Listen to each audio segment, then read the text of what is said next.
Sometimes I stare at a crack in my sidewalk and think, what if I could just squeeze in there and find myself not in the dirt, but somewhere else entirely? Anywhere. Today, let's do that, but not with a crack.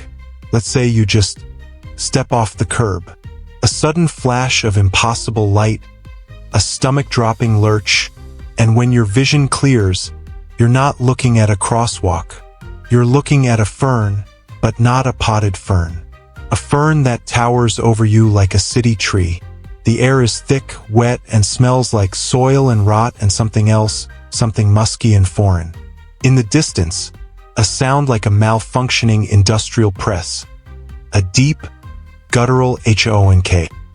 Immediately in your bones. That's not a machine. You've just fallen into the deep end of time. The Cretaceous Period. Roughly 100 million years BC.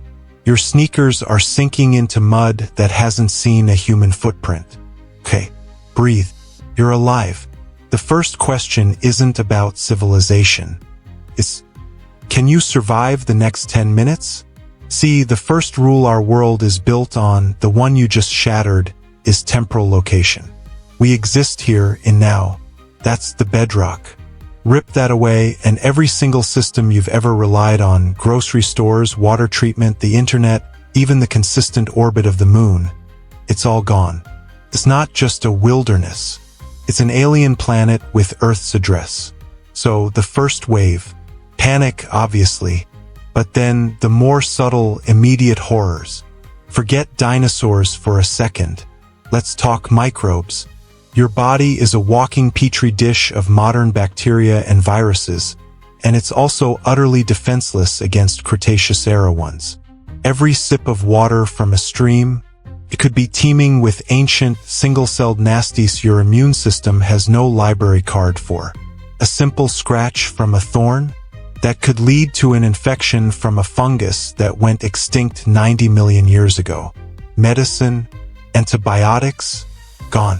Your first fight isn't with a T-Rex. It's with microscopic life that sees you as a free buffet of strange, vulnerable meat. And then, the locals. The rule of, I am the apex predator? Gone. You are the slowest, weakest, most confused thing in this entire jungle. You don't know what's poisonous, which plants are edible, which of those colorful fruits will dissolve your intestines. The insects are the size of your hand. That bird-like thing chirping in the tree? It has teeth. Everything is bigger, louder, hungrier. The constant, oppressive noise is a shock. It's not peaceful. It's a screaming, shrieking, roaring cacophony of life trying to eat other life. Okay, say you're clever. You're a survivalist. You avoid the water, you hide from the big reptiles, you maybe even figure out how to eat some grubs. You survive a week, a month. Now what? Your brain, that magnificent organ built for abstract thought and social media, starts turning on you. The loneliness. There is no one. No human voice, no laughter, no shared burden. The crushing, absolute solitude of being the only one of your kind in all of existence. It would drive you mad. People break after a few days in isolation chambers. This is permanent. But let's push past that. Let's say you're insanely resilient, a genius, and incredibly lucky. You begin to adapt. This is where the human struggle gets interesting. All our technology is useless. No silicon, no refined metals, no plastics. But our knowledge? That's a different story if you can remember it.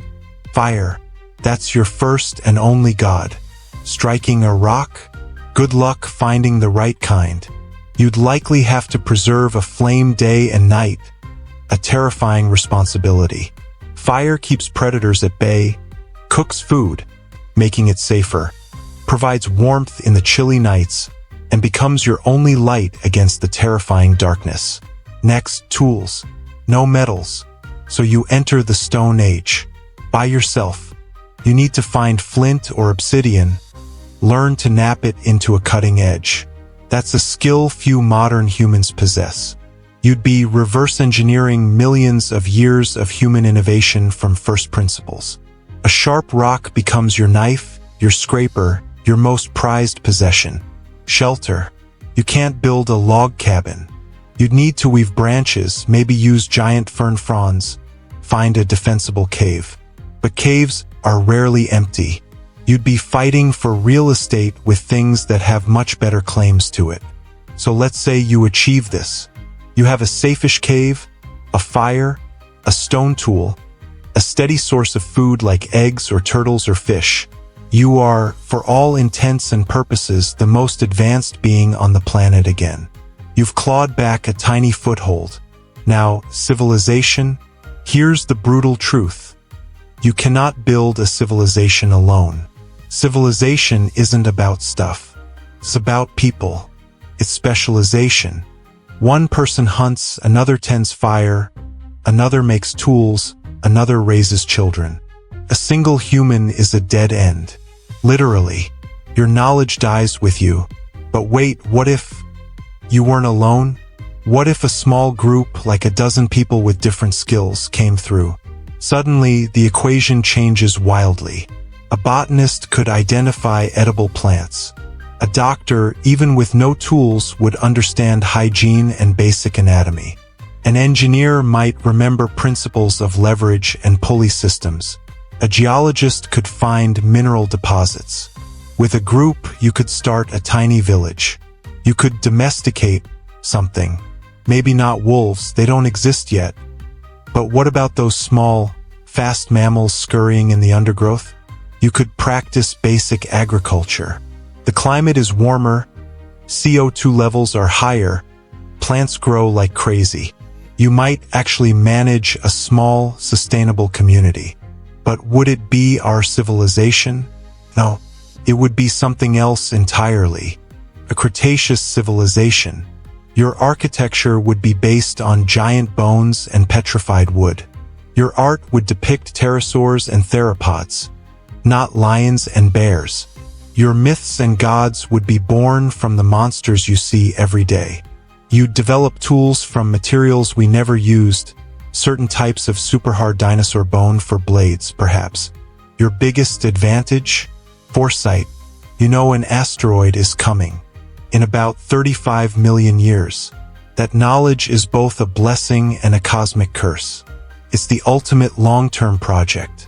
Could you or your descendants develop enough to maybe, just maybe, do something about it?